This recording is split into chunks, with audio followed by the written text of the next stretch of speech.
तो भई आज बात करेंगे कि जो लोग स्वर्ग की सैर करके आ गए, तो क्या सीख के आए और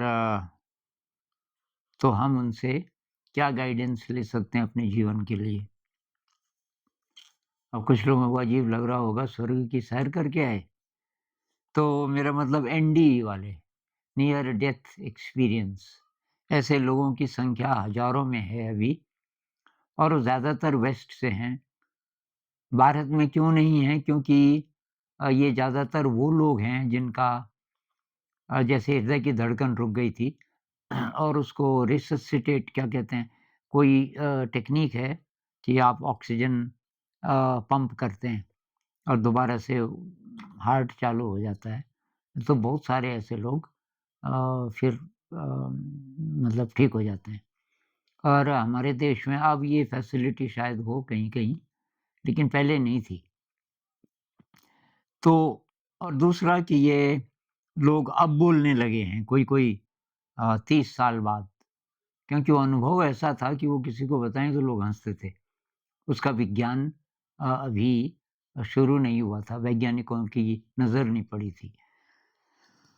लेकिन पिछले 40 सालों से कुछ वैज्ञानिक इस पे रिसर्च कर रहे हैं और अब विज्ञान की एक एक शाखा ऐसी है जो 100% प्रूव कर चुकी है कि ये सही है और ये लोग जो बोल रहे हैं क्योंकि सब में एक ही पैटर्न है। और उसमें से कुछ हिस्सा ऐसा है जो प्रूव किया जा सकता है। पहले मैं किताबें बता देता हूँ आपको। अगर आपका इंटरेस्ट है इस फ़ील्ड में या आपको जिज्ञासा है कि कोई साइंटिफिक बेसिस है, तो मैं 2 तरीके की किताबें बता रहा हूँ। एक तो वो जो अपना अनुभव लिख रहे हैं और राइटर हैं, उन्होंने लिखी किताबें लिखी।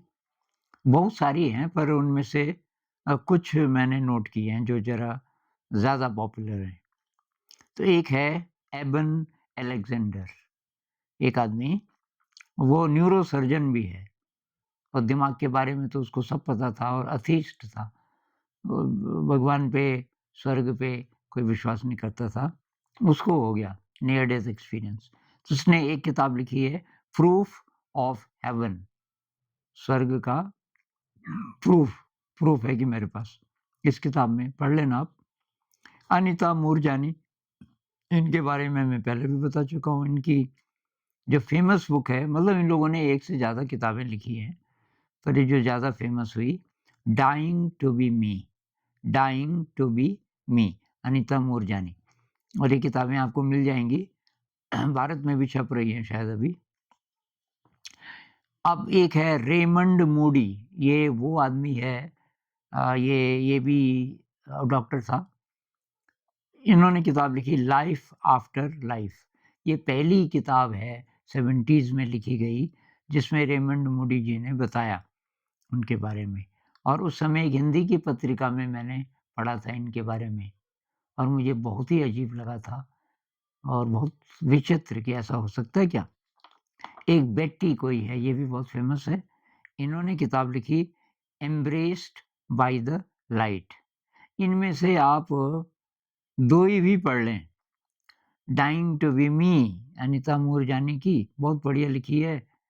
और proof of heaven, Eben Alexander, ये भी ज़िंदा है। तो ये तो हुए जिन्होंने खुद लिखा। अब आप बोलोगे वो तो खुद लिखा, ये थोड़ी है प्रूफ। तो फिर 2 वैज्ञानिक ऐसे हैं जो 1000 से ज़्यादा केसेस स्टडी कर चुके हैं, ऐसे लोगों की। उन्होंने स्टडी की जो मर गए थे कुछ देर के लिए, उसके बाद फिर ज़िंदा हुए। उनको अच्छी तरीके से स्टडी करके उन्होंने किताबें लिखी। एक है पिम वैन लोमेल, पिम वैन लोमेल, इन्होंने काफ़ी किताबें लिखी हैं।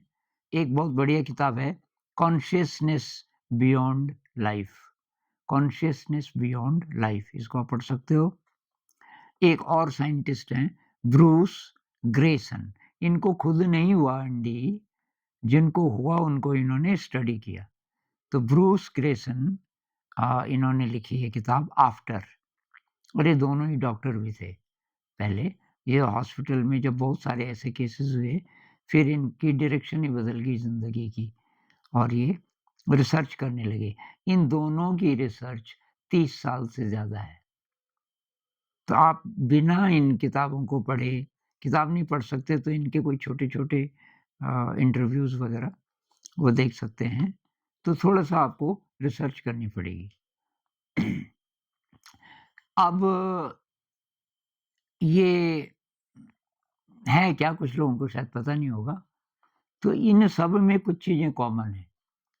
कॉमन क्या है कि पहले तो ये अपने शरीर को देखते हैं छत से। मतलब वो प्राण निकल गए, उसको आप एनर्जी बॉडी कह सकते हो, हायर सेल्फ कह सकते हो, आत्मा कह सकते हो। जैसे हिंदुइज़्म में कहते हैं कि हमारी आत्मा निकल जाती है शरीर से, तो फिलहाल मैं आत्मा यूज़ कर रहा हूँ शब्द, जिनको इससे आपत्ति है तो कोई दूसरा शब्द आप ये रख सकते हैं। पर वो जो हमारा असली शरीर है, एनर्जी बॉडी है, जिसके पास इस शरीर का जो विज़डम है, जो याद है, वो सब तो है ही, लेकिन हज़ारों गुना ज़्यादा और ज्ञान भी है। तो छत से देखते हैं, तो अनीता मूरजानी कह रही छत से मैं अपने शरीर को देख रही थी, वो कोमा में था इनका शरीर, ट्यूमर थे उसपे बहुत सारे और जब प्राण निकल गए तो तब तो मर चुकी थी ना वहाँ। और उस बीच की एक डॉक्टर आया, उसने मशीन में देखा जिसमें ऐसे-ऐसे रहता है जब तक प्राण है, फिर वो फ्लैट लाइन हो जाता है, मतलब अब सब बंद हो गया। और कि उसको देख कर के उसने कुछ अकेला आया था, बोला होगा कि ये तो गई। खैर और उसके बाद तब इन सब का एक एक्सपीरियंस ऐसा होता है कि किसी टनल में से गुज़रते हैं, किसी सुरंग में से, जो पहले तो अंधेरी होती है, एकदम अंधेरा, लेकिन उसके दूसरे एंड पे प्रकाश होता है। प्रकाश इतना ज़्यादा जैसे कई सूरज हों और वहाँ जब ये जाते हैं, तो ज़्यादातर इनको इनके जो मर गए रिलेटिव्स हैं, वो मिलते हैं। अनीता मूरजानी को उसके पिताजी मिले, जो 10 साल पहले गुज़र गए थे। एकदम रेडिएंट एनर्जी बॉडी। तो ये जो अनीता मूरजानी है कह रही मैं मुझे कुछ दिख नहीं रहा था मेरा शरीर, लेकिन मतलब अ, मुझे ये पता चल रहा था कि मैं जो चाहूँ, जहाँ चाहूँ जा सकती हूँ। और तब ये पिताजी ने घुमाया उसको कि ऐसी सुंदर जगह मैंने कभी नहीं देखी। फिर पिताजी ने बोला कि तुझे वापस जाना है और ढंग से जीना है। तो अभी ढंग से तुझे जीना नहीं आया।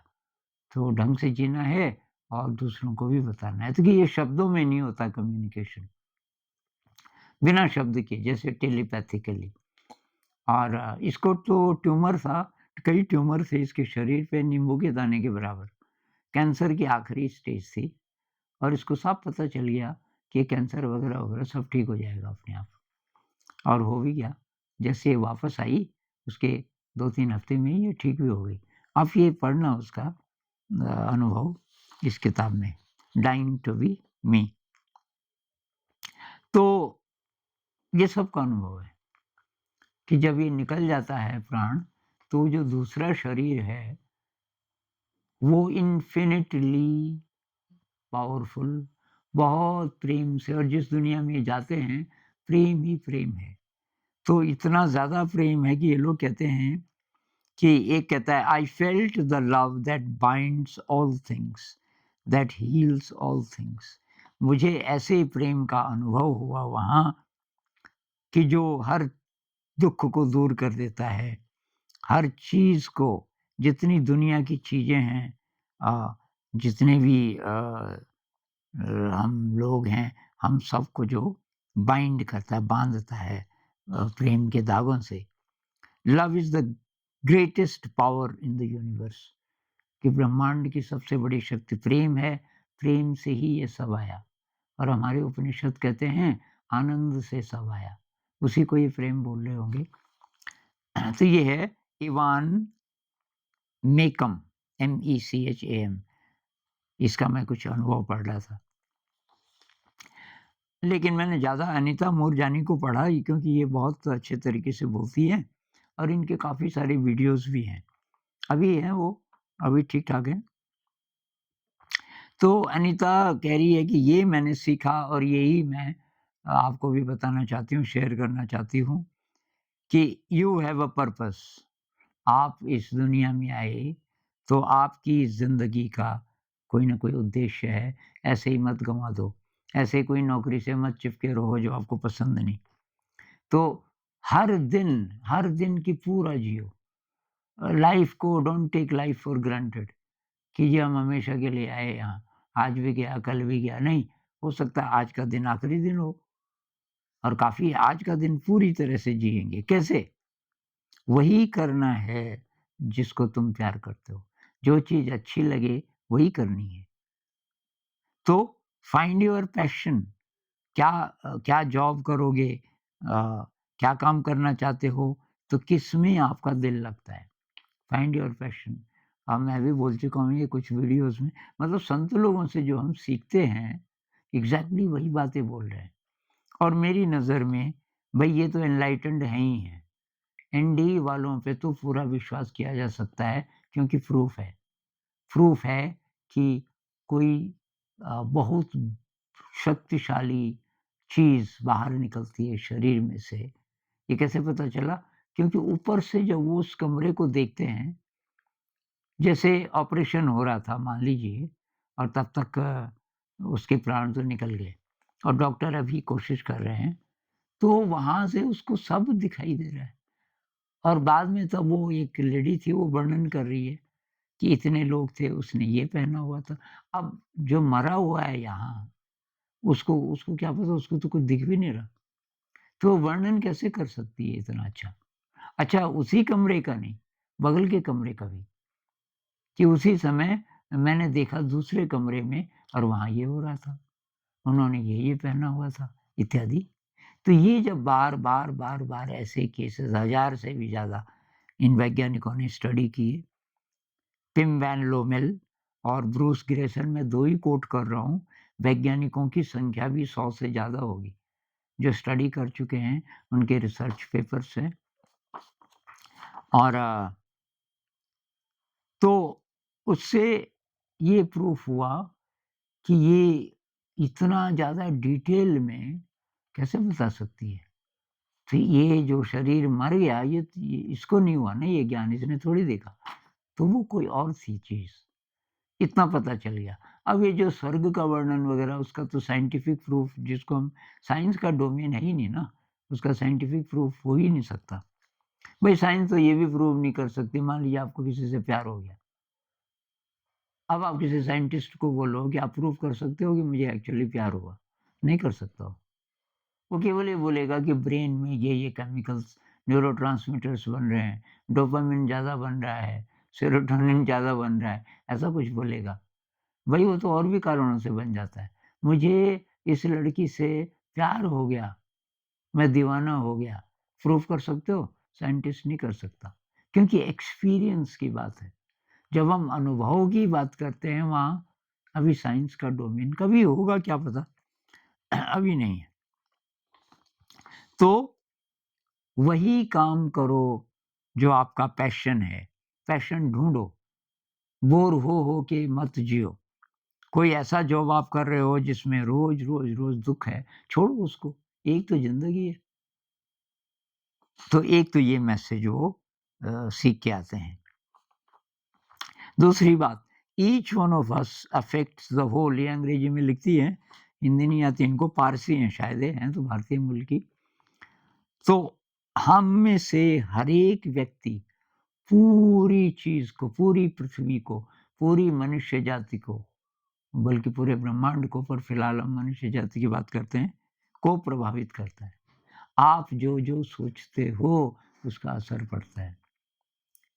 अब अगर आपका पूरा दिन उदासी में गुज़रता है, उदासी में, दुःख में, रिग्रेट में, खीज में, क्योंकि जॉब भी वैसे ही है, घर में भी कलह है, तो आप क्या कर रहे हो? अपनी एनर्जी को कम कर रहे हो। तो जो पूरी मनुष्य जाति की एनर्जी से आप जुड़े हुए हो, उसको भी आप डिप्लीट कर रहे हो। पूरे का असर आप पे पड़ता है, आपका असर पूरे पे पड़ता है। तो ये बात उसने बहुत अच्छी तरीके से समझाई है कि रोज़ आपकी जो जितनी ऊर्जा से आप जागते हो, मान लीजिए कि ठीक से सोए आप, खूब 7-8 घंटे सोए, अच्छी नींद, अब सुबह उठे, एकदम तरोताज़ा हो, तो आपकी एनर्जी काफ़ी है उस समय। अब शाम को जब आप काम से घर आओगे, तो स वो एनर्जी और बढ़नी चाहिए। जैसे बिज़नेस में होता है, जितनी आपकी पूँजी है, वो आपने ऐसे लगाई कि इन्वेस्ट किया कि उसमें से प्रॉफ़िट आया, कि लुटा के आ गए। सुबह जितनी एनर्जी थी अब उससे भी कम हो गई। ज़्यादातर लोग ऐसे ही ऑफ़िस से आते हैं थके-हारे, मतलब एनर्जी डिप्लीट कर दी। आप अपनी ज़िंदगी को भी नीचे ले जा रहे और पूरी मनुष्य जाति को भी नीचे खींच रहे हो आप, पतन की ओर। क्योंकि आपकी ऊर्जा बढ़ेगी, तो आप मनुष्य जाति की ऊर्जा को भी थोड़ा-सा बढ़ाएँगे। तो इसलिए अ, वही चीज़ें करो जो आपको खुशी देती हों, ढूँढोगे तो हो जाएगा। तो ये किए। अच्छा, रोज़ की थोड़ा-सा अपने हायर सेल्फ कह लो, आत्मा कह लो, उसके संपर्क में जाने की कोशिश करो। तो कुछ लोग मेडिटेशन करते हैं, बहुत बढ़िया। ये कह रही है कि संगीत से भी हो सकता है। जो भी संगीत आपको अच्छा लगता है, उसके साथ एक हो जाओ। या कोई काम, ये कहती है मुझे कुकिंग बहुत ज़्यादा अच्छा लगता है। तो जो कुकिंग है, मैं उसमें भी बिल्कुल बहुत मज़ा, जहाँ-जहाँ मज़ा आता है, रसो वैसा, हमारे उपनिषद कहते हैं कि जहाँ-जहाँ आपको रस आता है, मतलब मज़ा आता है, वो चीज़ें करो। उससे आपकी एनर्जी बढ़ेगी, पूरी मनुष्य जाति की एनर्जी बढ़ेगी। फिर कि आपके आस-पास भी ऐसे लोग होने चाहिए। अगर आपकी चॉइस है तो मतलब लोग ऐसे होने चाहिए जो आपकी एनर्जी को बढ़ाएँ। तो वो कह रही है कि जैसे जो लोग घर में कोई नौकर रखते हैं ना कोई, किसी को, मान लीजिए कि वो उदास है, कि मैं ऐसा करती हूँ। वो उदास है तो मैं उसको पूछती हूँ, "भाई उदास क्यों है? ये काम अच्छा नहीं लग रहा क्या? या और पैसे चाहिए आपको? या कोई और काम?" तो कोई-कोई कहते हैं कि ये काम तो पसंद नहीं है, ये काम करना था दूसरा, अब उसके लिए पैसे नहीं, कि मैं उसकी मदद करती हूँ। कि भाई वही काम कर जो तेरे को अच्छा लगे, और कि इस तरीके से हम दूसरों की मदद कर सकते हैं। फिर वो कहती है लव इज़ द की, प्रेम, प्रेम चाबी है। हर चीज़ में अपने को चेक करो कि प्रेम की फीलिंग है। आपके इर्द-गिर्द जो लोग हैं, ख़ासकर जब आप किसी पावर में हो, आप हायर कर सकते हो दूसरे लोगों को, तो वो लोग कैसे हैं कि मैं उनकी एनर्जी को पहले देखती हूँ, कि ये खुश हैं कि नहीं? खुश हैं तो तब तो ठीक है। तो फाइनली वो बोलती है, love yourself and be yourself. खुद को प्यार करो और बी योरसेल्फ, का मतलब वैसे ही जियो जिसमें कि आपको मज़ा आए। तो भई ये सारी बातें हम भी कर ही रहे हैं इस चैनल में, और संत लोग भी यही बोल रहे हैं। तो इस पे थोड़ा हमें विचार करना चाहिए। हम अलग नहीं हैं, हम सब जुड़े हुए हैं, और हम सब एक-दूसरे को प्रभावित करते हैं। तो अब ये तो बहुत बड़ा टॉपिक है, थोड़ा आप भी रिसर्च कीजिए। इस पे फिर कभी और बात करेंगे। नमस्कार।